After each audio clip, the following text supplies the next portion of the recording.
The two most likely largest inventions of our generation are the internet and the mobile phone.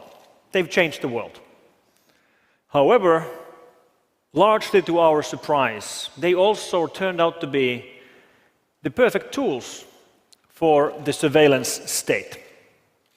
It turned out that the capability to collect data, information, and connections about basically any of us and all of us is exactly what we've been hearing throughout the summer through revelations and leaks about Western intelligence agencies, mostly US intelligence agencies, watching over the rest of the world. We've heard about these starting the revelations from June 6th. Edward Snowden started leaking information, top secret classified information, from the US intelligence agencies. And we started learning about things like PRISM and X-Keyscore and others. And these are examples of the kinds of programs US intelligence agencies are running right now against the whole rest of the world. And if we look back about the forecasts on surveillance by George Orwell, well, it turns out that George Orwell was an optimist. We are right now seeing much larger scale of tracking of individual citizens than he could have ever imagined. Then this here is the infamous NSA data center in Utah. Due to be opened very soon, it will be both a supercomputing center and a data storage center. You could basically imagine it as a large hall filled with hard drives storing data they are collecting. And it's a pretty big building. How big? Well, I can give you the numbers. 140,000 square meters, but that doesn't really tell you very much. Maybe it's better to imagine it as a comparison. You think about the largest IKEA store you've ever been. This is 5 times larger. How many hard drives can you fit in an IKEA store, right? It's pretty big. We estimate that just the electricity bill for running this data center is going to be in the tens of millions of dollars a year. And this kind of wholesale surveillance means that they can collect our data and keep it basically forever. Keep it for extended periods of time. Keep it for years. Keep it for decades. And this opens up completely new kinds of risks to us all. And what this is that it is wholesale blanket surveillance on everyone. Well, not exactly everyone, because the US intelligence only has a legal right to monitor foreigners.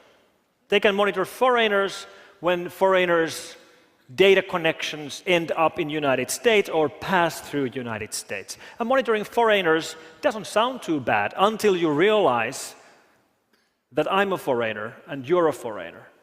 In fact, 96% of the planet are foreigners. Right? So it is wholesale blanket surveillance of all of us who use telecommunications and the internet. But don't get me wrong, there are actually types of surveillance that are okay. I love freedom, but even I agree that some surveillance is fine. If the law enforcement is trying to find a murderer, or they're trying to catch a drug lord, or trying to prevent a school shooting, and they have leads and they have suspects, then it's perfectly fine for them to tap the suspect's phone and to intercept his internet communications. I'm not arguing that at all. But that's not what programs like PRISM are about. They are not about doing surveillance on people that they have reason to suspect of some wrongdoings. They're about doing surveillance on people they know are innocent. So the 4 main arguments supporting surveillance like this. Well, the first of all is that whenever you start discussing about these revelations, there will be naysayers trying to minimize the importance of these revelations, saying that, we knew all this already. We knew it was happening. There's nothing new here. And that's not true. Don't let anybody tell you that we knew this already, because we did not know this already. Our worst fears might have been something like this. But we didn't know this was happening. Now we know for a fact it's happening. We didn't know about this. We didn't know about PRISM. We didn't know about X-key score. We didn't know about Cybertrans. We didn't know about Double Arrow. We did not know about Skyrider. All these different programs run by US intelligence agencies. But now we do. And we did not know that US intelligence agencies goes to extremes such as infiltrating standardization bodies to sabotage encryption algorithms on purpose. And what that means is that you take something which is secure, an encryption algorithm which is so secure that if you use that algorithm to encrypt one file, nobody can decrypt that file. Even if they take every single computer on the planet just to decrypt that one file, it's going to take millions of years. So that's basically perfectly safe, uncrackable. You take something which is that good and then you weaken it on purpose, making all of us less secure as an end result. A real-world equivalent would be that intelligence agencies would force some secret PIN code into every single house alarm so they could get into every single house because, bad people might have house alarms. But it will also make all of us less secure as an end result. Backdooring encryption algorithms just boggles the mind. But of course, these intelligence agencies are doing their job. This is what they have been told to do. Do signals intelligence. Monitor telecommunications. Monitor internet traffic. That's what they're trying to do. And since most and very big part of the internet traffic today is encrypted, they're trying to find ways around the encryption. One way is to sabotage encryption algorithms, which is a great example about how US intelligence agencies are running loose. They are completely out of control, and they should be brought back under control. So what do we actually know about the leaks? Everything is based on the files leaked by Mr. Snowden. The very first PRISM slides from the beginning of June detail a collection program where the data is collected from service providers, and they actually go and name the service providers they have access to. They even have a specific date on when the collection of data began for each of the service providers. So for example, they named that collection from Microsoft started on the 11th of September 2007, for Yahoo on the 12th of March 2008, and then others, Google, Facebook, Skype, Apple, and so on. And every single one of these companies denies. They all say that this simply isn't true, that they are not giving backdoor access to their data. Yet, we have these files. So is one of the parties lying, or is there some other alternative explanation? And one explanation would be that these parties, these service providers, are not cooperating. Instead, they've been hacked. That would explain it. They aren't cooperating, they've been hacked. In this case, they've been hacked by their own government. That might sound outlandish, but we already have cases where this has happened. For example, the case of the Flame malware, which we strongly believe was authored by the US government, and which, to spread, subverted the security of the Windows Update network. Meaning, here, the company was hacked by their own government. And there's more evidence supporting this theory as well. Der Spiegel from Germany leaked more information about the operations run by the elite hacker units operating inside these intelligence agencies.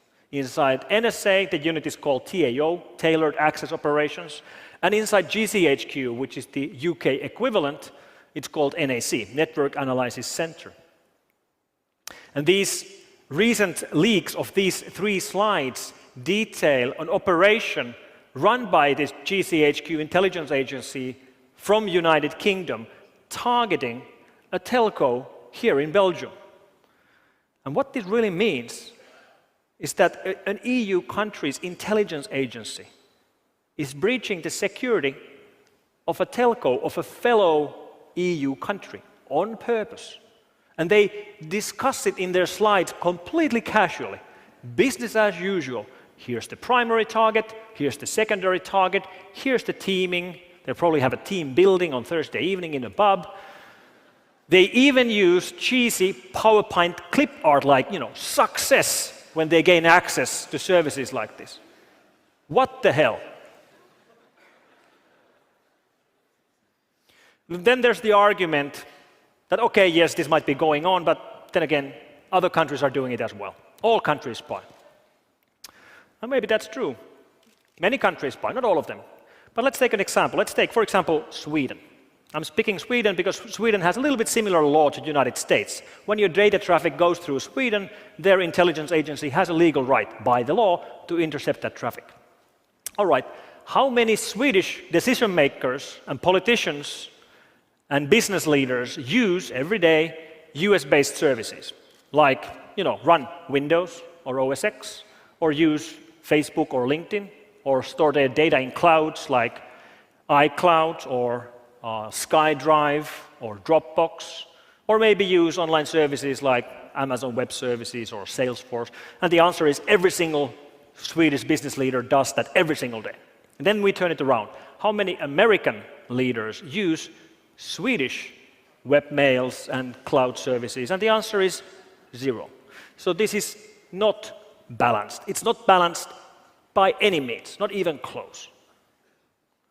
And when we do have the occasional European success story, even those then typically end up being sold to the United States. Like Skype used to be secure. It used to be end-to-end encrypted. Then it was sold to the United States. Today, it no longer is secure. So once again, we take something which is secure and then we make it less secure on purpose, making all of us less secure as an outcome. And then the argument that the United States is only fighting terrorists. It's the war on terror. You shouldn't worry about it.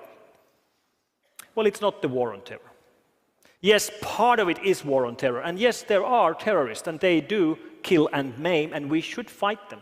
But we know through these leaks that they've used the same techniques to listen to phone calls of European leaders, to tap the email of presidents of Mexico and Brazil, to read email traffic inside United Nations headquarters and EU Parliament. And I don't think they're trying to find terrorists from inside EU Parliament.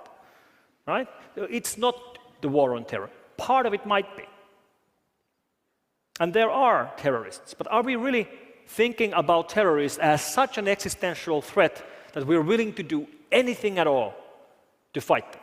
Are the Americans ready to throw away the Constitution and throw it into trash just because there are terrorists? And the same thing with the Bill of Rights and all the amendments and the Universal Declaration of Human Rights and the EU conventions on human rights and fundamental freedoms and the press freedom. Do we really think terrorism is such an existential threat we're ready to do anything at all? But people are cared about terrorists. And then they think that maybe that surveillance is okay because, they have nothing to hide. Feel free to survey me if that helps. And whoever tells you that they have nothing to hide simply haven't thought about this long enough.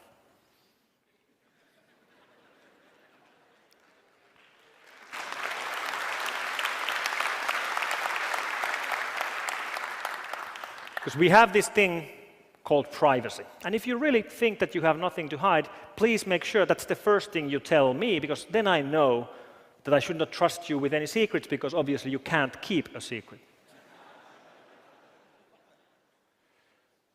But people are brutally honest with the internet. And when these leaks started, many people were asking me about this. And I have nothing to hide. I'm not doing anything bad or anything illegal.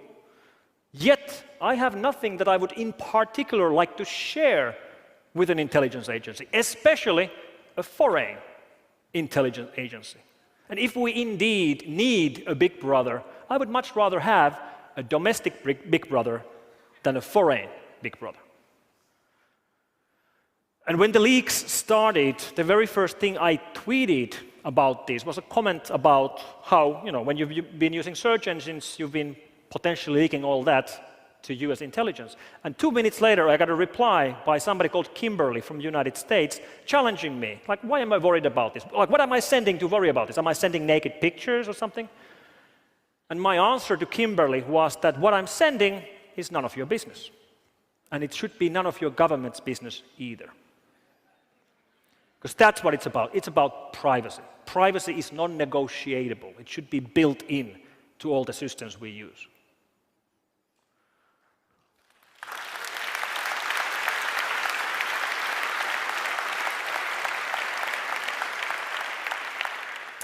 And one thing we should all understand is that we are brutally honest with search engines.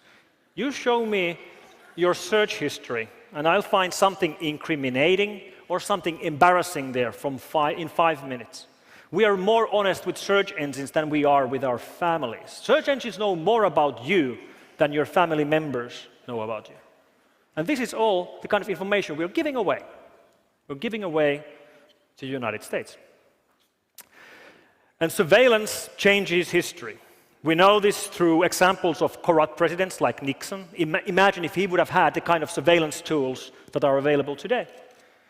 And let me actually quote the president of Brazil, Ms. Dilma Rousseff. She was one of the targets of NSA surveillance. Her email was read, and she spoke at United Nations headquarters, and she said, if there's no right to privacy, there can be no true freedom of expression and opinion, and therefore there can be no effective democracy. That's what it's about. Privacy is the building block of our democracies. And to quote a fellow security researcher, Marcus Ranum, he said that the United States is right now treating the internet as it would be treating one of its colonies. So we're back to the age of colonization, and we, the foreign users of the internet, we should think about Americans as our masters. So Mr. Snowden, he's been blamed for many things. Some are blaming him for causing problems to the US cloud industry and software companies with these revelations. And blaming Snowden for causing problems to the US cloud industry would be the equivalent of blaming Al Gore for causing global warming.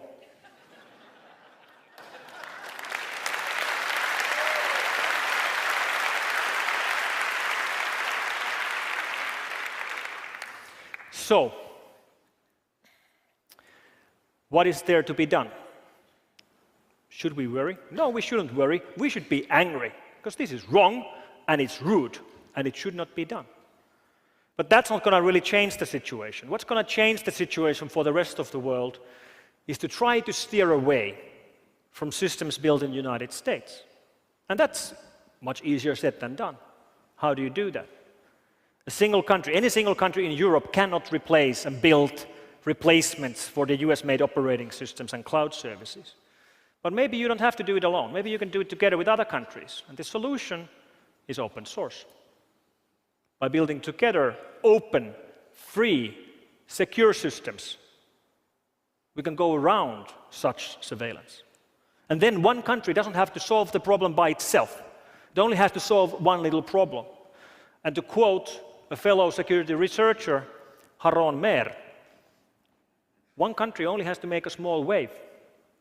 But those small waves together become a tide.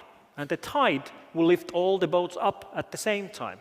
And the tide we will build with secure, free, open source systems will become the tide that will lift all of us up and above the surveillance state.